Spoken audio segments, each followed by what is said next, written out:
يعني ايه عامله لوك المفاصل؟ بصي يا ستي، شايفه الدبوس ده؟ الدبوس ده عامل ايه للجزء ده؟ عامل له لوك. يعني ايه لوك؟ يعني احنا لو حبينا نحرك الجزء ده مش هيتحرك، صح؟ هو ثابت باللوك اللي احنا حاطينه او بالدبوس. اعتبري اللوك ده انت حاطه دبوس في المكان اللي احنا مش مفروض نحركه. لما مثلا نكون بنعمل ديد ليفت، احنا مش مفروض نبقى فاردين ركبنا للاخر، ركبنا فيها سن التاني، فتنينا ركبتنا سنه وحطينا اللوك.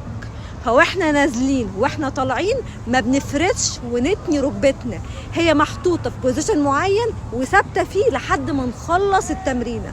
نفس الكلام لاسفل الظهر، انت عامله لوك لاسفل الظهر، معناه ان انت مش بتحركيه وانت طالعه وانت نازله كده زي الراجل اللي محطوط على محلات المقله في الافتتاح.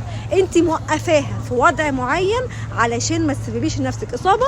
تاني حاجه، تستهدفي العضله والمفصل المطلوب واحنا بنعمل التمرين.